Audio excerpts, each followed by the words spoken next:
All your life you've been told, be nice, be sweet, be quiet, don't upset anyone.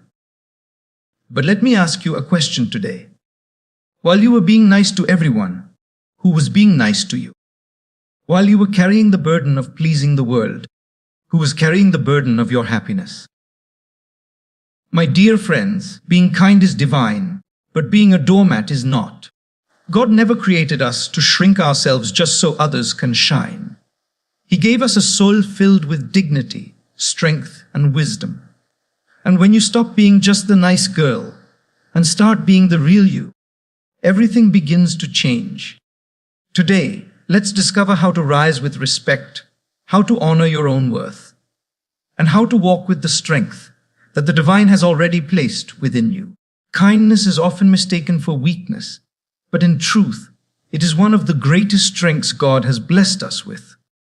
To be kind in a world that can be cruel, to smile when life feels heavy, to extend a hand when your own arms are tired, that is not weakness.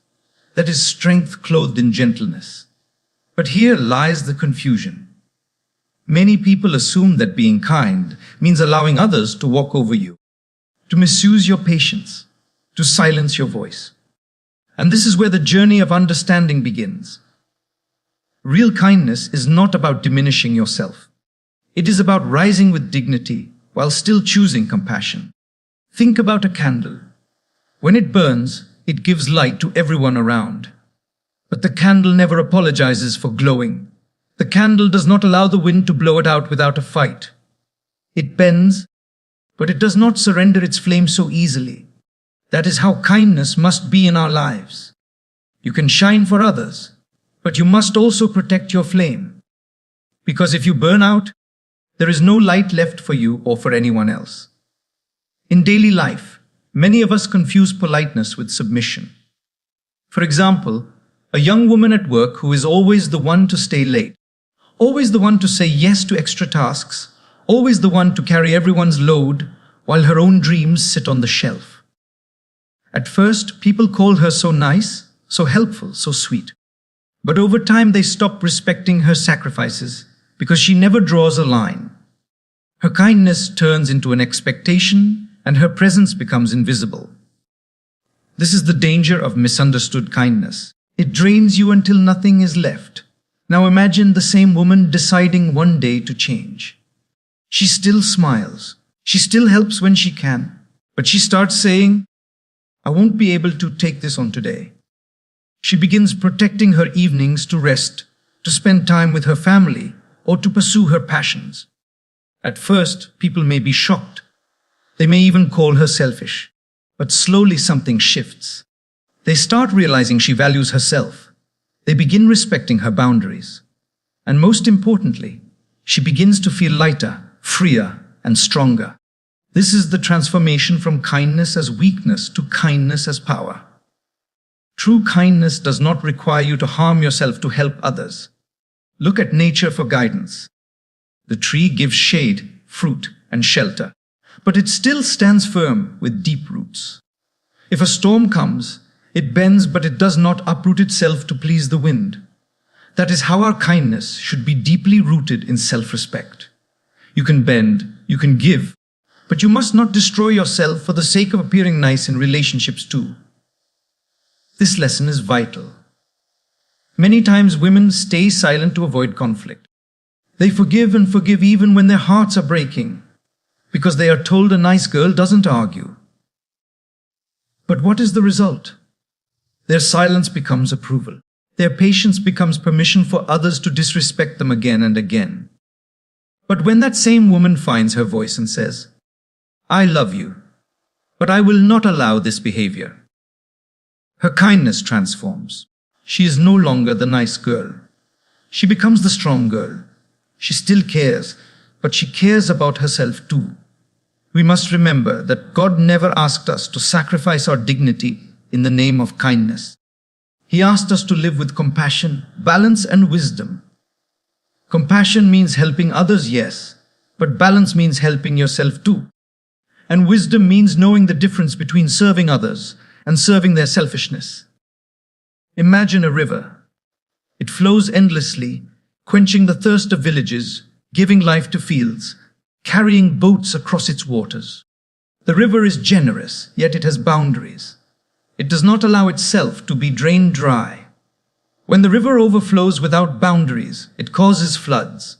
When it runs too low, it becomes barren. Only with balance does it serve its purpose. In the same way, your kindness must flow with boundaries. Without them, kindness loses its beauty and becomes burden. So the next time someone mistakes your kindness for weakness, remember this truth. You are not here to be endlessly drained. You are here to share your light without losing it. Say yes when your heart allows. Say no when your soul needs peace. Smile without fear, but do not smile through disrespect. Walk with compassion, but do not walk away from yourself. Kindness is not about being silent. It is about speaking with love. It is not about always giving. It is about giving wisely, and it is not about ignoring your worth. It is about living it fully. When you truly understand this, your kindness will no longer be a burden. It will become your strength, your grace, your power. That is the moment when people will no longer just call you a nice girl. They will call you a woman of wisdom, a woman of balance, a woman who shines without burning out. And in living this way, you will not only honor yourself, you will honor God who created you not to be weak, but to be strong with a soft heart and a steady soul. The trap of people-pleasing is one of the deepest prisons many of us create for ourselves without even realizing it. From childhood, we are often taught, don't upset anyone, keep everyone happy, be the good girl, be agreeable. Slowly, those words shape our behavior. We begin to measure our worth not by our inner truth, but by the smiles and approval of others. And while seeking harmony is a noble quality, when it turns into a desperate attempt to please everyone, it drains our soul and steals our authenticity. Think about this. No matter how much you try, you cannot please everyone. If you wear red, someone will say blue looks better. If you speak up, someone will call you arrogant. If you stay quiet, someone will call you weak. If you sacrifice, they will take more. If you stop sacrificing, they will accuse you of being selfish. The truth is simple.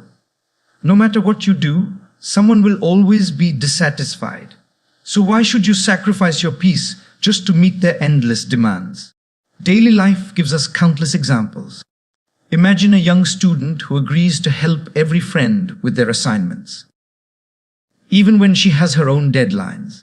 She does this because she fears being disliked or being called rude if she says no. At first, people thank her. But over time, they stop valuing her effort. They begin to expect it. And she is left exhausted, struggling with her own work, her health, her joy. This is the silent tax of people-pleasing. You pay the price while others keep collecting benefits. Or consider a woman in her family who is always the one to compromise. She eats last after serving everyone. She gives up her dreams to keep peace in the house. She says yes, even when her heart says no. The world applauds her as the nice girl, the good daughter, the perfect wife, the selfless mother. But deep inside her soul cries. Her joy is replaced by resentment. Her spirit is heavy with unspoken pain. This is the hidden suffering behind the mask of people-pleasing. People-pleasing is dangerous because it looks like kindness, but it is rooted in fear. Fear of rejection, fear of being unloved, fear of being alone. But can love built on fear ever be real? If people only like you because you always say yes, do they love you or do they just love your compliance? This is a hard question, but it is one that liberates you when you answer it honestly. Look at nature. It never tries to please anyone. The sun does not rise late because someone wanted to sleep longer. The rain does not stop because someone's wedding is outside. The tree does not shrink because someone thinks it is too tall. Nature serves with balance, but it does not bend its laws for approval. In the same way, we must learn to live with integrity, not dependency on other people's acceptance. When you stop people-pleasing, something amazing happens. The people who truly value you remain, and those who only wanted to use you fade away. At first, it may feel lonely. You may face criticism, gossip, or even anger. But slowly you realize that this space you have created is filled with freedom. Freedom to rest, freedom to dream, freedom to live in alignment with your values. The divine did not send you here to be everyone's servant. He sent you to live as his creation with dignity. An example that touches many lives is in the workplace. A woman constantly agrees to overtime, extra projects, covering for others, all in the hope of being recognized. But recognition never comes. Instead, the more she gives, the more they take. But when she starts saying, "I cannot stay late today. I have commitments," something shifts. At first, colleagues resist. But over time, they start respecting her. And most importantly, she starts respecting herself. She realizes that her worth is not measured by how much she sacrifices, but by how much she honors her boundaries while still working with sincerity. Another daily example is friendships. Many people keep friends who only call when they need something. They fear saying no because they don't want to lose the friendship. But real friends don't disappear when you say no. In fact, your boundaries filter your circle. Those who love you for who you are will stay. Those who loved only your convenience will vanish. And that is not a loss, it is a blessing. The trap of people pleasing is heavy, but breaking free is liberating. You begin to see that your worth is not a currency to be traded for approval. Your worth is God-given. It is already complete. It cannot be increased by someone's praise or decreased by someone's criticism. When you understand this, you stop chasing approval like a beggar and start walking like a queen, graceful, confident, and free. Yes, be kind. Yes, be compassionate, but not at the cost of your own soul. Say yes when your heart agrees and have the courage to say no when your spirit needs peace. The world may not clap for your boundaries, but your heart will. And a peaceful heart is worth more than 100 hollow praises. So remember this, people. Pleasing is a trap that steals your joy. But authenticity is the path that gives it back. When you stop trying to be liked by everyone, you discover the greatest truth. You don't need everyone. You just need yourself, your peace, and your connection with God. That is enough. That has always been enough.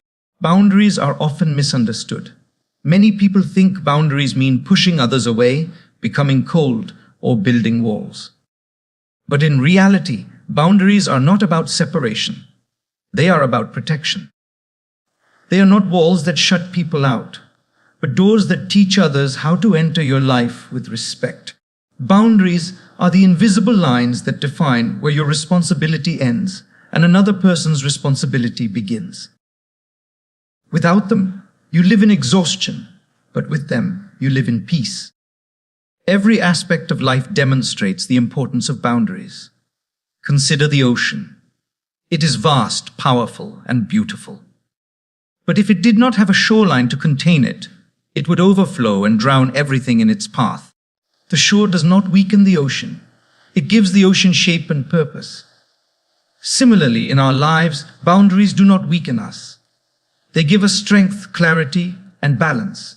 Without boundaries, kindness becomes burden, relationships become toxic, and self-respect begins to fade. Think about a young professional who never says no at work. Every time a colleague asks her to take on an extra task, she agrees. Every time her boss extends the deadlines, she sacrifices her weekends. At first, she feels proud of being helpful. But slowly she realizes her energy is gone. Her health is suffering.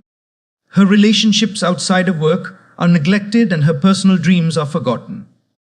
Why? Because she had no boundaries. She kept pouring from her cup until it was empty. Boundaries would not have made her less kind or less professional. They would have made her sustainable, balanced, and respected. In families too, boundaries are essential. Imagine a daughter who is always expected to obey, never to question, never to voice her feelings. Out of respect, she stays quiet. But over time, silence turns into suffocation. She begins to live not her own life, but the life others have chosen for her. Now imagine her slowly learning to say, "I respect you, but I also have my own dreams." At first, people resist because they were comfortable with her silence. But eventually they begin to see her strength. Her boundary is not rebellion. It is self-respect.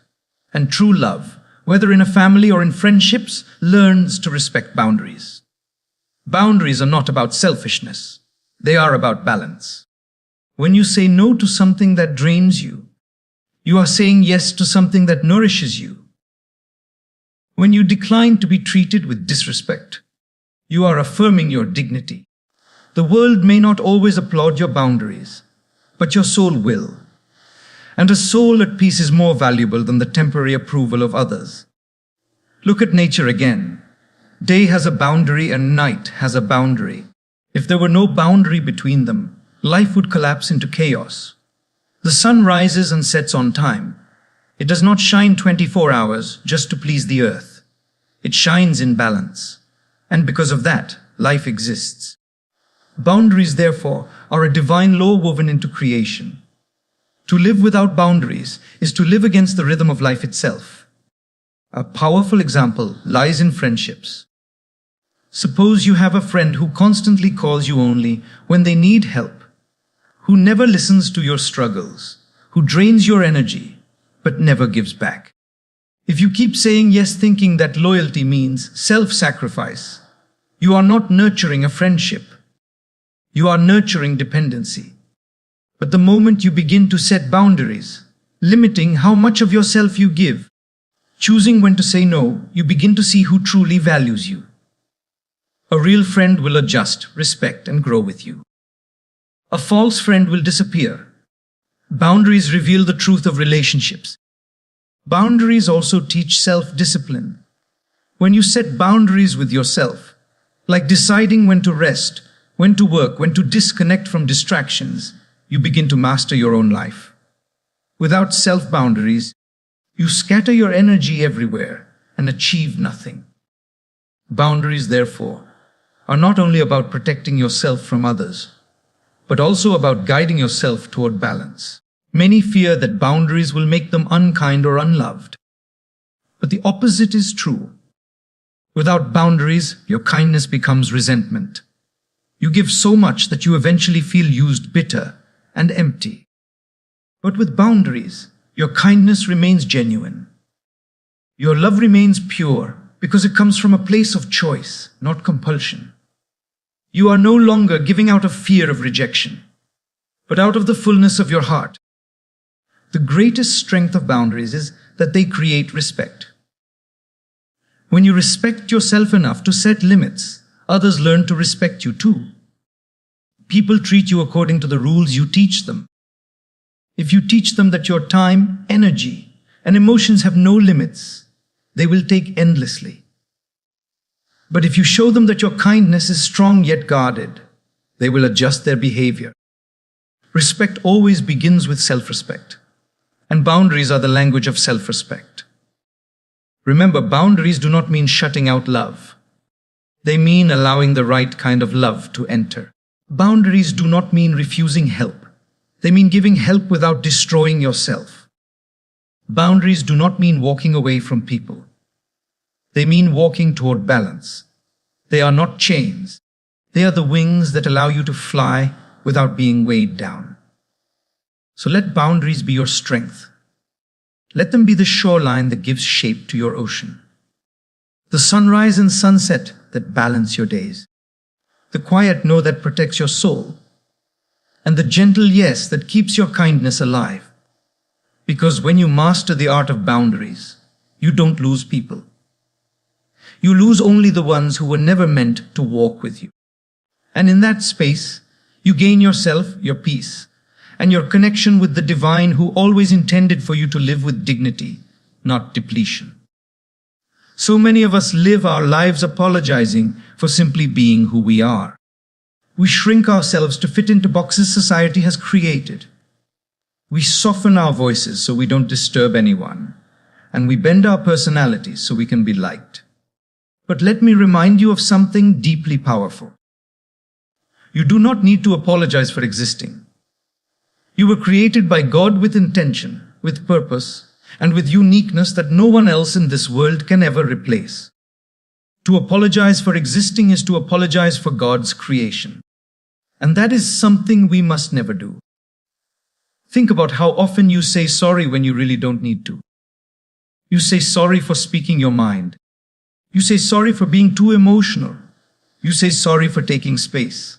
You say sorry for asking questions. Sometimes you even say sorry for other people's mistakes just to keep peace.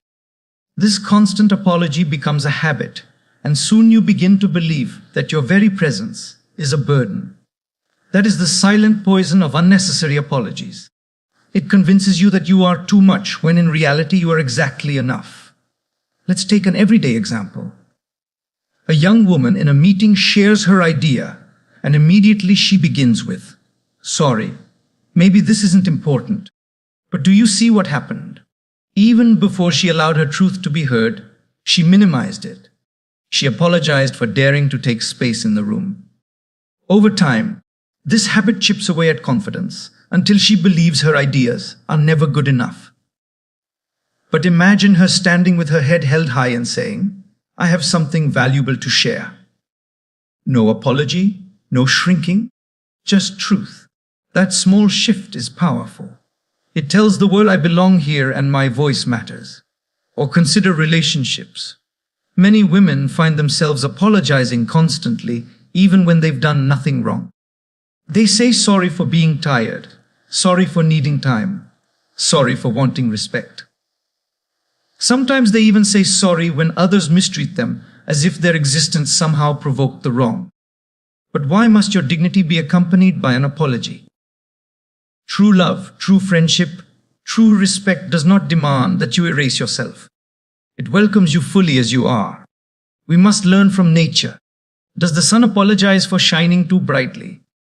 No, it rises with confidence, giving warmth and light without shrinking. Does the ocean apologize for being too deep? No, it simply exists in its vastness, powerful and unapologetic. Does a flower say sorry for blooming and spreading fragrance? No, it blooms because blooming is its purpose. In the same way, you were not created to shrink and apologize for being alive. You were created to express the fullness of your soul. Sometimes people will label you for being confident. They may say you are too much or too loud or too proud. But often those words come from those who benefit.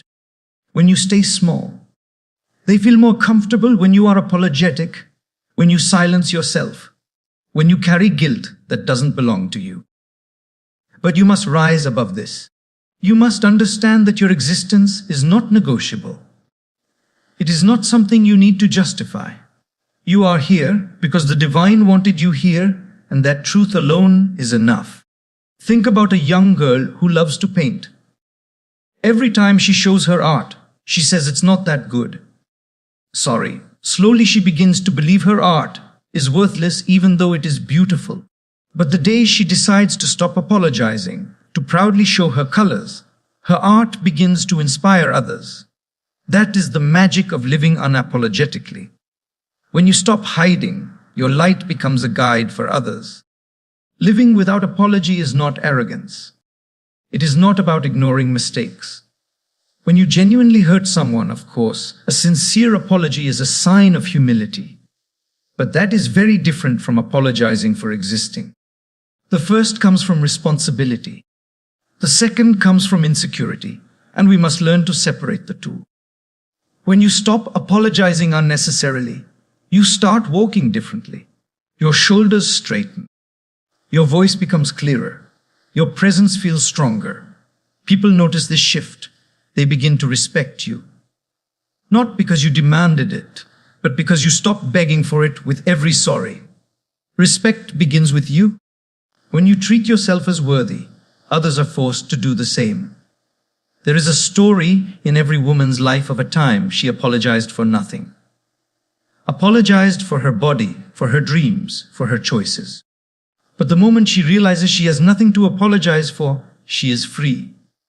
free to laugh loudly without shame, free to take space without guilt, free to speak without trembling, and in that freedom, she becomes magnetic, inspiring others to also release the burden of false apologies. Remember this, you are not too much, and you are not too little. You are not here by accident. You are here by divine design. Apologizing for existing is like asking forgiveness for being exactly who God intended you to be. Instead, honor that design. Stand tall, speak boldly, love deeply, and live authentically. Because when you stop apologizing for existing, you begin to live the life you are always meant to live. So the next time you feel the word sorry slipping from your tongue, unnecessarily pause. Ask yourself, do I truly owe an apology, or am I apologizing for existing? If it is the second, swallow that word. Replace it with confidence and move forward unapologetically. Because the world does not need a smaller version of you. The world needs you whole, strong, radiant, and free. And God, who created you in perfection, never once asked you to apologize for being His masterpiece. Respect is one of the deepest desires of the human heart. Every person longs to be valued, acknowledged, and treated with dignity. Yet the truth many overlook is that respect is not something that others hand to you like a gift. Respect begins within. It starts with how you view yourself, how you treat yourself, and how you set the tone for others to treat you. The way you honor yourself becomes the mirror through which others decide how to honor you. That is why the foundation of respect is always self-respect. When you carry yourself with self-respect, you radiate a quiet strength that people cannot ignore.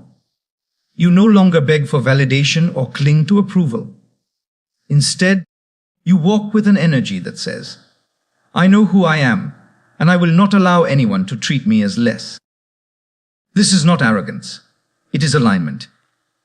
It is a deep connection to the truth that the divine created you with purpose. And that purpose carries worth that cannot be diminished by anyone's opinion. Daily life gives us countless examples of this. Think of a young woman who is constantly taken for granted by her friends. They call her only when they need something. They dismiss her opinions, and they never consider her feelings. At first, she tolerates it, thinking if I keep being nice, maybe they'll value me one day. But that day never comes. Why? Because she has not shown them how to respect her. She has allowed their disregard to continue without drawing a line. But the moment she decides, I will no longer invest in relationships where I am invisible, everything changes. She stops chasing them. She withdraws her energy, and she begins to surround herself with people who value her presence. And slowly those very friends who once ignored her begin to notice her absence. That shift is not because they suddenly became better friends. It is because she began respecting herself enough to step back. Self-respect shows up in the smallest choices. When you choose not to laugh at jokes that humiliate you, you teach people you deserve dignity. When you speak calmly but firmly instead of staying silent in the face of disrespect, you teach people that your voice matters. When you choose to walk away from places, people, or habits that dishonor your values, you teach the world that your soul is sacred. These choices build a reputation not just in the eyes of others, but in the reflection you see in the mirror. Think of a workplace example. Two employees join a company. One never speaks up, accepts every unfair demand, and allows her contributions to be overlooked. The other delivers her work with sincerity, but also speaks with confidence, gives her input, and refuses to let her efforts go unnoticed. Over time, one becomes invisible while the other becomes respected. The difference is not in their skill, it is in their self-respect. People tend to respect those who respect themselves enough to be seen and heard in families too.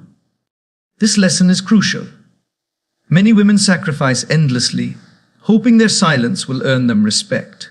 But silence rarely earns respect. It often earns neglect. A mother who teaches her children self-discipline, not by shouting but by standing firm, is respected. A daughter who honors her parents but also honors her individuality earns respect. Respect is not born from submission. It is born from balance. Too much giving without boundaries creates imbalance, and imbalance always erodes respect. Nature teaches us this as well. The mountain stands tall, unmoving, and the world respects it for its strength. The river flows gracefully, but it does not allow itself to be swallowed by the earth. It carves its own path, and the world respects its persistence. The tree bends with the wind, but does not uproot itself to please the storm. Respect is embedded in the balance of strength and grace, firmness and flexibility. Self-respect is the same. You do not need to be harsh to earn it, but you cannot be endlessly soft either. When you respect yourself, people may not always like you, but they will learn to adjust around you. When you do not respect yourself, people may seem to like you because you are easy to control, but deep down they will not value you. Respect cannot be begged for. It must be commanded by the energy you embody. Living with self-respect also shifts the way you see rejection. Without self-respect, rejection feels like the end of the world. It makes you question your worth. But with self-respect, rejection becomes redirection. You realize that if someone cannot see your value, it is not your job to shrink yourself to be noticed. Instead, you step aside and wait for spaces, people, and opportunities that align with your worth. This is not just about others. It is about you. When you respect yourself, you treat your body with care. You guard your mind against negativity, and you feed your soul with wisdom and truth. You no longer tolerate disrespect from yourself either. Whether it comes in the form of self-doubt, destructive habits, or negative self-talk. Respect begins in your thoughts, expands into your choices, and radiates through your presence. Imagine waking up each day with a sense of dignity. You dress not to impress, but to express your confidence. You speak not to seek approval, but to share truth. You walk into a room not with fear, but with the awareness that you belong because God placed you here. That is what self-respect feels like. It is freedom, it is strength, it is peace. And from that place, others cannot help but respect you too. So remember this always. The world does not decide your worth. You do. If you treat yourself as valuable, others will follow your example. If you treat yourself as replaceable, others will too. Respect is not given. It is mirrored. And the first reflection begins in you. Never apologize for demanding respect. Never shrink so that others feel tall. Never trade your dignity for approval. Walk with grace. Speak with strength. Live with authenticity. Because the moment you honor yourself, the world begins to honor you. And in that you are not only respecting yourself, you are respecting the divine who created you to be nothing less than worthy. There is a beautiful transformation that happens in life.